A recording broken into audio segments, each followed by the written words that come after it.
నమస్తే ఫ్రెండ్స్. తెలంగాణ రాష్ట్రంలో అందరు ఉండంగా, ఇంజనీర్స్ ఉండంగా, అక్కడ నీటిపారుదల శాఖ మంత్రి హరీష్ రావు ఉండంగా, కేసీఆర్ రీడిజైనింగ్ పేరుతో అసెంబ్లీలో పవర్ పాయింట్ ప్రజెంటేషన్ చేసినటువంటి వ్యక్తి. అలాంటి కేసీఆర్ గారు ఇలా కాళేశ్వరం విషయంలో ఆయన మాట్లాడడానికి ఎందుకు భయపడుతున్నాడు, ఎందుకు ఎన్నికోతా ఉన్నాడు? వీళ్ళకి అంటే ఆయనకు నాలెడ్జ్ లేక కాదు. కేసీఆర్ ఓవర్ కాన్ఫిడెన్స్, లేదంటే నాసిరకమైనటువంటి ప్రాజెక్ట్. ఎక్కడ గెలికినా రేవంత్ ఆయన టీం చావు దెబ్బతీస్తారన్నటువంటి విషయాన్ని కనిపెట్టినటువంటి కేసీఆర్ దాని జోలికి ఎక్కడ కూడా పోతలేడు. ఆయన కూడా సగం అంటే డౌట్ మీదనే కట్టిండు. ఎప్పుడైతే ఆయన మేటిగడ్డకు వచ్చిండో ఆ సరౌండ్ ఏరియా ప్రాంతాల్లో మొత్తం ఎప్పుడైతే ఈ అన్నారం కానీ సుందీర్లు కానీ వీళ్ళు ఎప్పుడైతే ఈ బ్యారేజీలు ఈ బరాజులు ఏర్పాటు చేయడం మొదలుపెట్టారో అప్పుడు తవ్వినప్పుడు నేల యొక్క స్వభావం తెలుసుకొని బోర్లు వేసి కనుక్కోవాల్సినటువంటి వీళ్ళు ఏం చేశారంటే ఒక 5-6 బోర్లు వేసి ఏదో తూతూ మంత్రంగా చేశారు. అక్కడ ఈ కూలిపోయినటువంటి బరాజుల కింద బొగ్గు గనులు ఉన్నాయి, అవన్నీ వచ్చినాయి. అప్పుడు కట్టొద్దని చెప్పినా కానన్నా ఏమవుతుందిలే, ఇక ఎక్కడ పోయి కంప్లీట్ చేసి తూతూ మంత్రంగా చేస్తే ఒక 10 ఏళ్ళు ఉండదా, ఒక 10-20 ఏళ్ళు ఉండదా, ఉంటుంది, ఎక్కడ పోతుంది, నీళ్ళు వస్తుంటాయి పోతుంటాయి ఫ్లో అని చెప్పి. అంటే ఈయన తెలంగాణ రాష్ట్రం కూడా గాలికే వచ్చింది. అంటే లొలి పెట్టిరు, ప్రాణం చచ్చిపోయాడు, త్యాగం చేసేవాడు చేసిండు, పెట్రోల్ పోసుకొని ఇల్లు చూపించారు, ఉపన్యాసాలు ఇచ్చారు, ఊదర కొట్టిరు, కానీ సచ్చితోడు చచ్చిరు. కానీ ఎక్కడి లేని అభిమానం, ఎక్కడ లేని ప్రేమ, ఎక్కడ లేని డబ్బు, ఎక్కడ లేని హోదా కట్టలు తెంచుకొని వచ్చింది. ఏం చేయాలో అర్థం కాక మన సెల్లు దిగి నదులు దిగి ఉరికొచ్చినట్టు ఉరికొచ్చింది. సంపద వచ్చింది, సెక్యూరిటీ వచ్చింది, ధనం వచ్చింది, అన్నీ వచ్చినప్పుడు కాళేశ్వరం కడితే మనల్ని ఎవడు ఆపుతాడు? ఏదో తీసుకొచ్చి ఫామ్ హౌస్ కట్టుకొని అక్కడ నీళ్లు శాశ్వతంగా పెడితే గొర్రెలు జనాలు ఇంకా 20-30 ఏళ్ళు నేనే ఉంటా, నా కొడుకుంటాడు, ఎవడు కూడా దరిదాపుల్లో కూడా రాడు.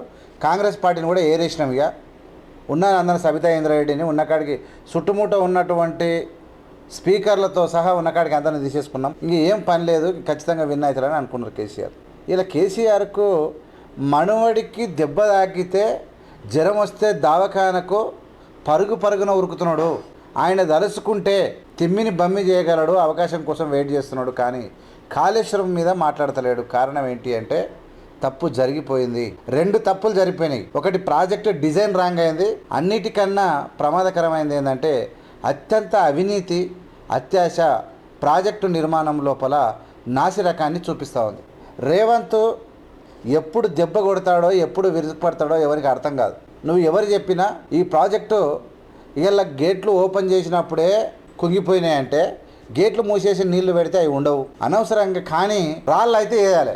రాళ్ళు అయితే రేవంత్ మీద వేసి మన్ను చల్లితే దుమ్ము ఎత్తి పోస్తే ఏమన్నా కానీ నీళ్ళు ఇస్తలేడు అని చెప్పి గత్తర లేపుర్రి. ఒకవేళ నేను మాట్లాడిన అనుకో తరిమి కొడతాడు రేవంత్. సూతం అంటాడు. ప్రజలకి ఏం చేయాలి? అబద్ధమైనా సరే ప్రచారం పోవాలి.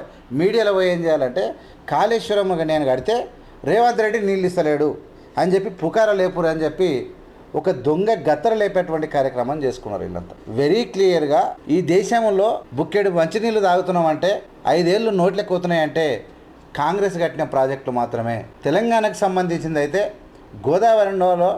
గోదావరి పర్యాక ప్రాంతంలో లేదంటే గోదావరి నదికి అడ్డంగా కానీ మనం కాంగ్రెస్ కట్టినటువంటి శ్రీరామ్ సాగర్ ప్రాజెక్టే. కాకతీయ ఎడమ కాలువ కుడి కాలువ తీసుకున్నా, మిడ్మానేర్లు తీసుకున్నా, ఈ శ్రీరామ్ సాగర్ ప్రాజెక్ట్ అయినా, ప్రాణహితకు సంబంధించినటువంటిదైనా, నువ్వు ఏదైనా తీసుకో, మంజీరకు సంబంధించిందైనా, ఇలా కృష్ణానది నుంచి నీళ్లు తెచ్చిన, హైదరాబాద్కి వచ్చినా అది కాంగ్రెస్ తాపిన నీళ్ళే. ఈయనేం చేసిండు? డైరెక్ట్ తీసుకొచ్చి తుమ్మిడియేటి దగ్గర ఊకే మాట్లాడుకుంటే, తుమ్మిడియేటి దగ్గర ఏమైతే అంటే పైసలు ఇప్పుడు కర్ణాటక పరివాహక ప్రాంతంలో ఉన్న భూములు మునిగిపోతే వాళ్ళకి డబ్బులు ఇవ్వాల్సి వస్తుంది. ప్రాజెక్ట్ ఎన్ని పైసలు అవుతాయి? మా అంటే 10-20 కోట్లు అవుతాయి, 10,000 కోట్లు అవుతాయి. ఆ ప్రాజెక్ట్ నిర్మాణం 10-20 కోట్లు ఆడ కాలువలకు అన్ని కలిసి 30-40 వేల కోట్లు అవుతాయి. మనకేం మిగలదు. ఇప్పుడు ఏం చేయాలి? తుమ్మిడియేటి వద్ద ప్రాజెక్టును క్యాన్సిల్ చేసుకొని ఉత్తగానే శ్రీపాద ఎల్లంపల్లికి ఇక్కడ సుందీల అన్నారం అని 2 పేర్లు పెట్టి ఆ నీళ్ళు ఎత్తిపోస్తున్నామని చెప్పి ఇక్కడ పెట్టి మధ్యలోకెళ్ళి ఇక్కడ కొండపోచమ్మ కాడికి నీళ్ళు తెచ్చుకుందాం, మేడిగడ్డ అని పేరు పెట్టి ఇక్కడ ఒకటి కడదాం, ఎవడు చూసేదని అనుకున్నాడు. అంటే నిజానికి కూడా కేసీఆర్ 10 ఏళ్ళ అధికారంలో ఉండి ప్రాజెక్టు ప్రారంభించి ఆ ప్రారంభం అయినప్పుడు నీళ్లు పెట్టింటే బాగానే ఉండు. కానీ ఎప్పుడైతే తదస్తు దేవతలు ఎంబడే ఉంటారు, ఎంత దోషినా, ఎంత తిన్నా, ఎంత అధికారం అనుభవించినా, ఎన్ని కుట్రలు చేసినా ఇమ్మీడియట్గా ఈ జన్మలోనే పాపం చూపించింది కేసీఆర్కు. ఎంబడే కుంగిపోవడం, వర్షం రావడం, మునిగిపోవడం ప్రపంచ చరిత్రలో ఎప్పుడు జరగలేదంట. మోటార్లు మునిగిపోయి గోడ కూలిపోయేది. ఇప్పుడు ఏదైతే పంప్ హౌస్కు అడ్డంగా ఉండే గోడ నీళ్లు వచ్చి వరదల మీదకి వెళ్ళిపోతే ఇండ్లు గుడిసె కూడా కూలిపోదు. గుడిసె ఆల్రెడీ కొన్ని ఊళ్ళల్లో వాన వచ్చి వాగలకి వెళ్ళిపోతే ఎడ్ల కొట్టాలు గుడిసెలు ఉంటే గుడిసె కూడా కూలిపోదు అంటే. కానీ పంప్ హౌస్కు ఇనుప సీకులు ఇంత రాళ్ళు వేసి కడితే కూలిపోయిందంట. అంటే వీళ్ళు ఎంత బట్టెవాది గల ఇంజనీర్లు, ఈ కేసీఆర్ ఎంత లంచకొట్టి ఎంత దుర్మార్గంగా చేసిండు ఈ రాష్ట్రాన్ని అనేది ప్రజలకు అర్థమైపోతూ ఉన్నది. మొత్తం మోటార్లు మునిగిపోయి, బాహుబలి మోటార్లు మునిగిపోయి గోడ గూలి దెబ్బేమాని దాని మీద పడి మోటార్లని ఖరాబ్ అయితే రిపేర్ చేసిరు. ఆ నీళ్లు ఇయ్యల్ల నాసిరకమైనటువంటి ప్రాజెక్టు కింద ప్రాజెక్టు అడుగు బొగ్గు గనులు వచ్చినాయని చెప్తే కూడా పట్టించుకోకుండా ఇప్పుడు మొదలు పెట్టినాం. రావాలి, మనకేం కావాలి? 1,00,000 కోట్ల డిజైన్. 1,00,000 కోట్లలో వీళ్ళకి ఎంత? 40,000 కోట్లు అలాగిస్తాం. ఇక ఖర్చులు పడుతుంది ఎంతనో, 90,000 కోట్లు అనుకో. సగం మిగిలాలంటే మళ్ళీ వేరే తన మిగిలవు. మళ్ళీ కాదు ఒక్కటేసారి మింగాలి పైసలు. ఇలా 4 కోట్ల మంది నెత్తిలో చెప్పు పెట్టినట్ట ఇది. ఆ డబ్బు ఉంటే ఇవాళ పిల్లలకు ఉద్యోగాలు ఇచ్చినా, పేదోనికి భూములు ఇచ్చినా ఇలా ధనవంతమైన తెలంగాణ రాష్ట్రం అవుతుండే. ఈ అప్పులకి మిత్తిలి కట్టవలసి వస్తుంది. ఇలా కేసీఆర్ మాట్లాడతలేడు అంటున్నా. వీళ్ళు ఇప్పుడు ఏం చేస్తున్నారు?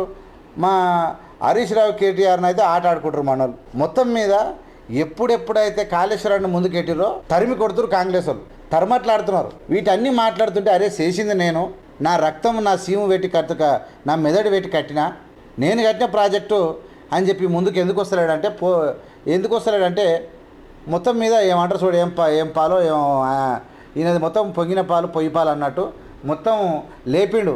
ప్రాజెక్టు స్టార్ట్ కాకముందే మొత్తం స్టార్ట్ చేసి జగన్మోహన్ తెచ్చి సంబరాలు చేసి పువ్వులు, కుంకుమ, పసుపు మొత్తం పెట్టి నీళ్లు ఇడిచిండు. అంటే మసి ఊసి మారడేయాలమనిగా ప్రయత్నం చేసిండు. కానీ ప్రాజెక్టు గోడలు కూలిపోయినాయి, కాలువలు తెగిపోయినాయి, మోటార్లు మునిగిపోయినాయి, పిల్లలు రుంగిపోయినాయి, కింద పొంగలు ఏర్పడ్డాయి. ప్రాజెక్టు కిందికి వెళ్ళి నీళ్లు ఉసిరి పైకి వచ్చినాయి. ఎప్పుడు ప్రాజెక్టు గేట్లు తెరిచి ఉండగానే ఇలాంటి నాసిరకమైన ప్రాజెక్టు దెబ్బకు కేసీఆర్ అదురుకున్నాడుగా. అంటే చేసిన తప్పు లేకపోతే కేసీఆర్ కాదు, నిలబెడతాడు కేసీఆర్ అట్లే.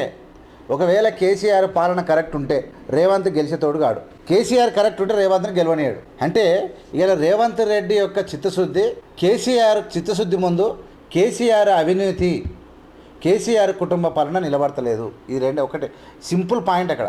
రేవంత్ రెడ్డి చిత్తశుద్ధి, రేవంత్ రెడ్డి యొక్క పారదర్శకత, రేవంత్ రెడ్డి కేసీఆర్ ఇచ్చుకుంటూ డబల్ ఇస్తున్నాడు పథకాలు, డబల్. ఈ దేశ చరిత్ర ఎవడియలే. అంటే రేవంత్ రెడ్డి చిత్తశుద్ధి, కేసీఆర్ యొక్క అవినీతి, కేసీఆర్ యొక్క దోపిడీ కుటుంబ పాలన అనేముందో వీటన్నిటికి మొత్తం కలిపి రేవంత్ రెడ్డి ముందర నిలబడతలేవు. కాబట్టి కేసీఆర్ వస్తలేడు.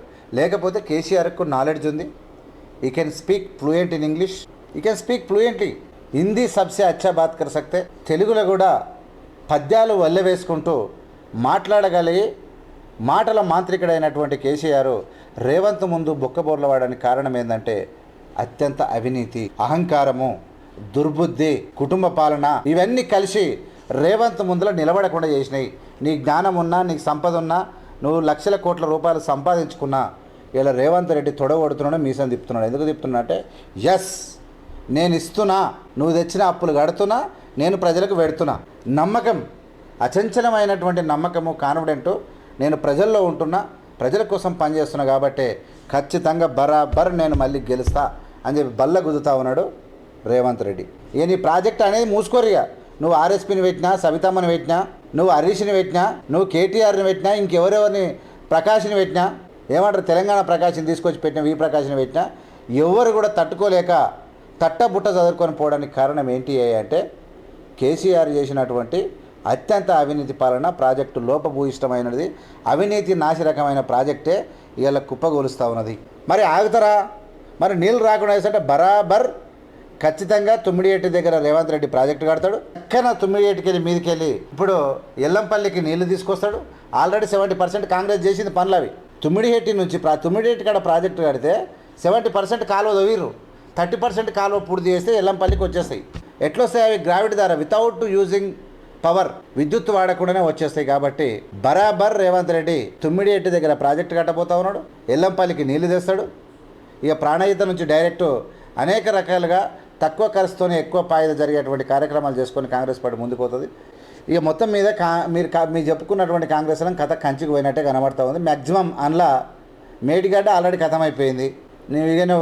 ఇక మీకు మిగిలింది ఏంది కొండపోచమ్మ. ఇక కొండపోచమ్మపల్లి అంటే ఈయన కోసమే ఉన్నది, కేసీఆర్ కోసం, ఫామ్ హౌస్ కోసం. ఇక మీరు ఏం చేసుకుంటారో ఇక అన్నారం సుందీలో వాడతారా, ఇడిచిపెడతారా, ఎత్తిపోసరా, దిప్పిపోసరా తెలియదు. డైరెక్ట్ మాత్రం తుమ్మిడియేటి నుంచి డైరెక్ట్ శ్రీపాద ఐలంపల్లికి వచ్చేస్తుంది.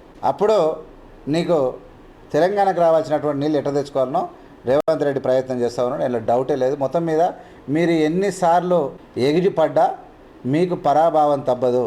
మీ ఇంజనీర్ల నుంచి కాలే, నీ కేసీఆర్ నుంచి కాలే, మీ పార్టీలో ఎవరి నుంచి కాదు. ఎందుకంటే మీరు చేసిన తప్పులు అన్నీ కావు. కాంగ్రెస్లో ఉన్న ఏ కార్యకర్తతో కూడా మీరు గెలవరు. కారణం ఏంటంటే ఇలా చిన్నగా ఎవరో ఇటు బుడ్డ పారతో కాలువలు తవ్వి చూపిస్తారు మీ ప్రాజెక్ట్ ఏందనేది. అంత డేంజర్గా ఉంది మీ పని. కాబట్టి రేవంత్ రెడ్డిని తట్టుకోవడం అనేది మీ వల్ల కాదు. కారణం ఏంటంటే అంటే పారదర్శకత, నిజాయితీ, ప్రజలకు సేవ చేయాలన్నటువంటి పట్టుదల. వీటి ముందు నీ అవినీతి కానీ, నీ దోపిడి కానీ, నీ తెలివి కానీ, నీ నాలెడ్జ్, నీ సబ్జెక్ట్ ఏవి పనికిరావు. చూసినా ఉండండి ఏవిఎం మీడియా లైక్ చేసి, షేర్ చేసి, సబ్స్క్రైబ్ చేసి ప్రజలకు తీసుకుపోవాల్సిందిగా విజ్ఞప్తి చేస్తున్నాం. జై హింద్, జై భీమ్, జై భారత్.